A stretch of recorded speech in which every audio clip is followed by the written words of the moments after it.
Hey everybody, this is Vince Miller. Thank you so much for joining me for another devotional. Today we're going to be in John chapter 8. I'm going to read verses 3 through 8. We're picking up in a moment where Jesus is having an interaction with some religious officials, and they bring out an adulterous woman. And by the way, I'm going to spend a few days on this one because it's just that good. All right, so verse 3 reads, "The scribes and the Pharisees," so the legal officials, "brought a woman who had been caught in adultery and placed her in the midst of him. They said to him," that's to Jesus, "Teacher, this woman has been caught in the act of adultery. Now, in the law, Moses commanded us to stone such woman.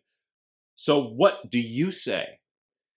They said this to test him, that they might have some charge to bring against him. Jesus then bent down and wrote with his finger in the ground. And as they continued to ask him, so they're continuing to come at him, he stood up and he said to them, "Let him who is without sin among you be the first to throw a stone at her." And once more, he bent down and wrote on the ground. So this is a crazy situation. You might think this would never happen today. No one would be stupid enough to present the testimony of a known woman of ill repute before a court in hopes of entrapping a leader in a precarious situation. That would never happen, would it? And yet we're watching it happen on the news right before our eyes. And by the way, don't read too far into my comparison because no one's like Jesus, all right? But we can conclude this. Times don't change, do they? Just the names and the faces change. So here are some thoughts on this text today. First, no one knows what Jesus was writing on the ground. Now, some people claim to know, but they don't know. If John wanted you to know, he would have told you if it was relevant. All right, number two. Second, adultery was a severe religious legal offense. It was banned by the seventh of the 10 commandments. You can read about those in Exodus chapter 20. But the sentence for breaking this prohibition was death. Not just death for the woman, but for both parties. And you can read about that in the text I put in the devotional today. But these men only brought the woman, which is fascinating. And a lot of people speculate why, but don't speculate. It's not important to know. If it were, John would have also told us this. Now, third, and this is the primary focus of the text today, these officials were leveraging this woman and her sin to entrap Jesus. Now, rather than pursuing just like an honest discovery about Jesus, which is exactly what Nicodemus wanted them to do, they do the opposite.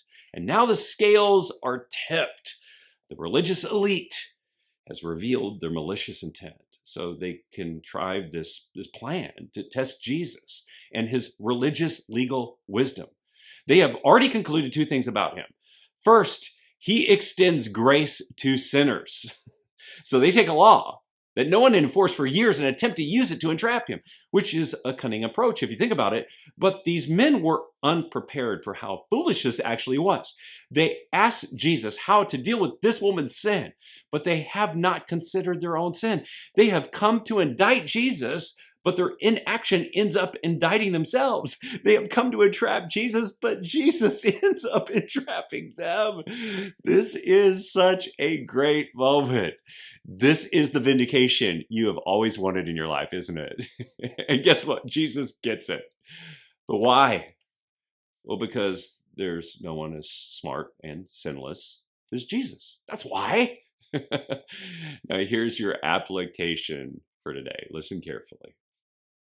You know, in those moments you want vindication, don't seek it. Your desire for vindication will always cloud your judgment. If you do so, you might get entrapped by your malicious means of entrapment. Instead, just be obedient to God. Let Jesus vindicate, because there is no one as smart and sinless as Jesus. His vindication vindicates every time. I love you guys. Thanks so much for joining me today. If this has blessed you, bless someone else with it. I'll see you right back here again